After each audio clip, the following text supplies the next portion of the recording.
नमस्कार, मी धन्यता सोनकांबळे. आपण पाहत आहात नागराज न्यूज. नमस्कार.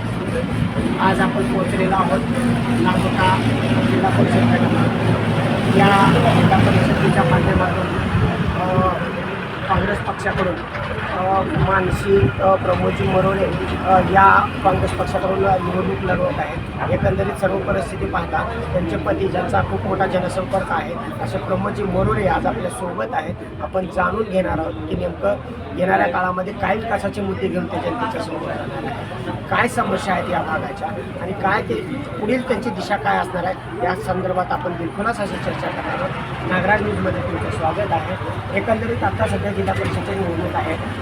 लांबोटा एक जिल्हा परिषद गट असतो. या गटामध्ये लांबोटा आणि शेनोर या दोन पंचायती समिती आहेत. या सर्व भागाचा तुम्ही अगोदर दौरा केलेला असेल.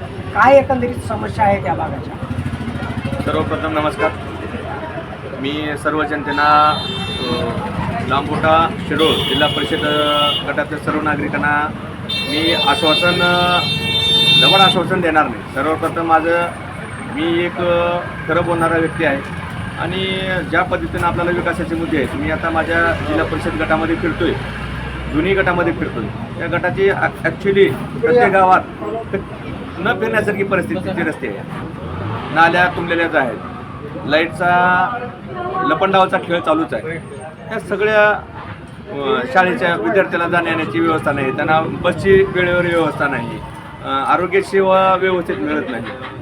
तर हे 10-15 वर्ष झालं चाललं काय या सरकारचं? आम्ही सर्वप्रथम शाळेवर आणि आरोग्यावर खूप मोठं भर देणार आहोत. याच माध्यमातून आपल्याला ये जा करण्यासाठी रस्त्याची अत्यंत गरज आहे. ते सर्व त्याच्यानंतर मी रस्त्यावर खूप मोठा भर देणार आहे. पाणी अडवा, पाणी जिरवा, शेतकऱ्याच्या विजेचा प्रश्न आहे. शेतकऱ्यासाठी दिवसपाळी देण्यासाठी मी खूप मोठा प्रयत्न करणार आहे. शेताला जाण्यासाठी रस्ते नाहीत. आणखीनही मी आता चिंदेजवळ यामध्ये गेलो होतो. त्या लोकांचे ॲक्च्युली अजून विचार असे झाले, ऊस जशाला तसे शेतात आहे, शेतकऱ्याच्या हातात पैसे येणार कसं, तो शेतकरी जगणार कसं? म्हणून मी एक शेतकरी आहे. शेतकऱ्याच्या दृष्टीनं मी एक बोलतो, शेतकऱ्याला वर्षातून एकच वेळेस पैसे त्याच्या हातात मिळतात.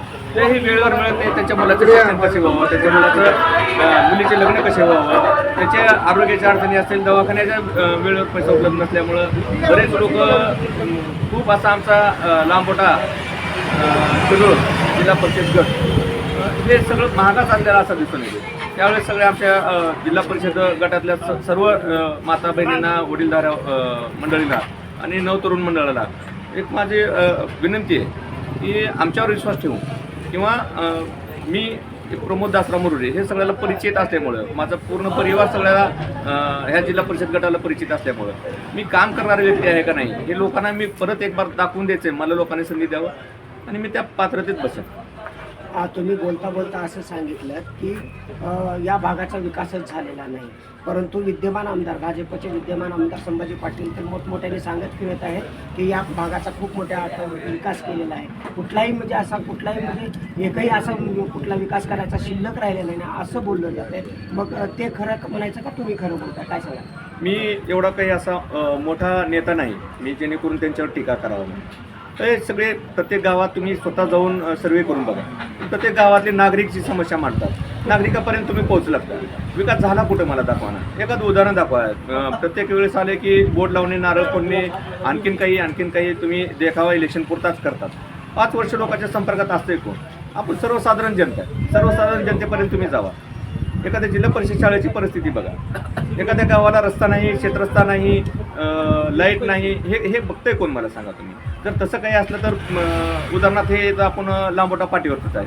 लांबोट्यापासून मध्ये अंतर्गत गावात जाण्यासाठी हा जवळपास 2 वर्ष झालं नारळ पुरून काम होतंय हेच आश्वासन सगळे आहे. कुठे विकास मला दाखवा. कितला झाला? शिंदेजवळ्याचा झाला. शिंदेजवळ्यात जायचं आमच्या मतदारसंघातलं गाव, परत रिटर्न यावं लागतं 14 किलोमीटर. आमच्या गावाला थोडक्यात उमरग्याला जाऊ द्या, हडग्याला जाऊ द्या, किंवा एखाद्या वाड्याला 4 रस्ते असे जुळलेले आहेत. पण एकमेव एक असं गाव आहे आमच्याच मतदारसंघातलं, शेडोळला जाण्यासाठी कुठून जावं लागतं? शेडोळला मतदारसंघात गाव आहे ना आमचं.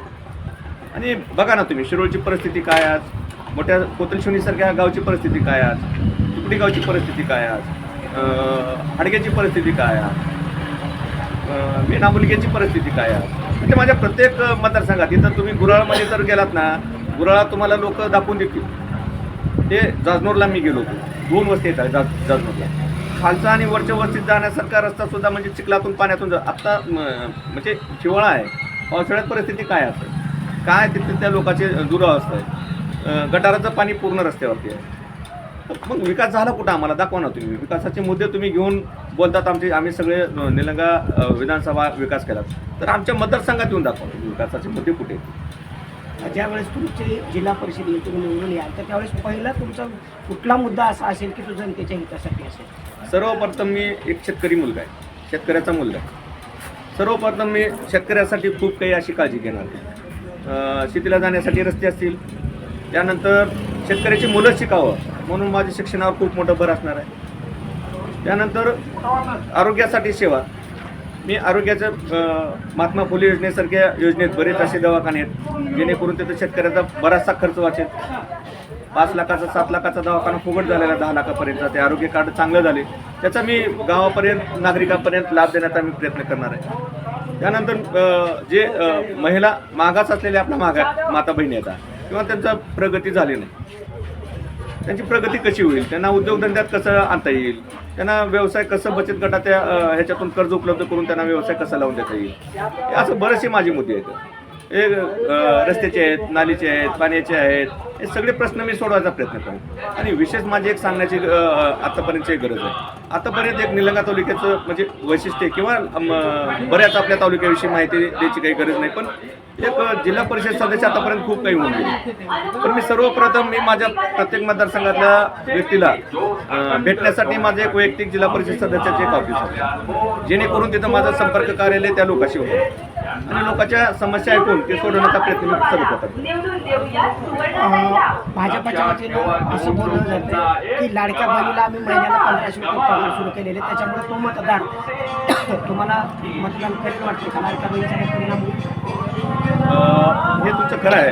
लाडक्या बहिणी सर्वप्रथम पहिलं 2 कोटी म्हणला तुम्ही, आता परत तुम्ही आलात किती 60 लाखाला गेल्या कुठं, 1,40,40 लाख लाडक्या बहिणी गेल्या कुठं. त्याच्यानंतर लाडक्या बहिणीला तुम्ही 1,500 देतात तर आम्हा शेतकऱ्याला सोयाबीनचा भाव तुम्ही फेडरेशनला 5,000 TC देतो, जेणेकरून 2014मध्ये 6,800 आम्ही सोयाबीन विकलेत. आमच्याकडे पावते 6,800 तेव्हा ऐकलात. तेव्हा तुम्ही काय मागत होतात भाव, तुम्ही आंदोलन केलात तेव्हा तुम्ही विरोधी गटात होतात, 7,000 8,000 भाव मागत होतात. आज तुमचा 12 वर्षाचा काळ उठून गेला तरी तुमचं मार्केट आता अडचणींवर जर सोयाबीन घ्यायला गेलं तर 4,500 4,800च्या आत होतात. तुम्ही एका शेतकऱ्याचं नुकसान किती करतात, एका घराचं नुकसान किती करतात, हे बी मुद्दे घ्या. एक परिवार मिनिमम कमीत कमी 50,000 ते 60,000ला बुडतो. फेडरेशनवर घालायला गेलं तर त्याचा थंब पाहिजे, अंगठा पाहिजे, KYC पाहिजे. महिलाला अजून त्याच्यातून वगळून टाकणार तुम्ही लाडक्या बहिणी म्हणून, बऱ्याचशा KYC करून देणार तुम्ही. स्वस्त धान्य दुकानाच्या माध्यमातून जे शेतकऱ्यांना पैसे द्यायचं धान्याच्या बदली बोलणार, किती पैसे पडतात मला सांगा ना.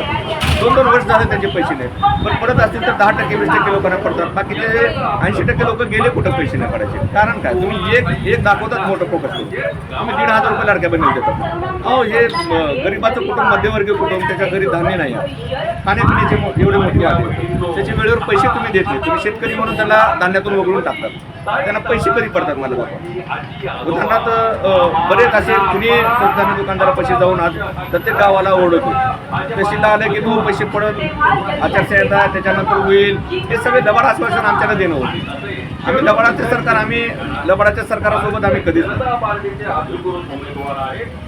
नक्कीच शेतकऱ्याचा विषय असेल किंवा शेतमजुराचा असेल, विद्यार्थ्यांचा विषय असेल, अशा विविध विषयां घेऊन तुम्ही आज मतदारांच्या समोर जात आहात.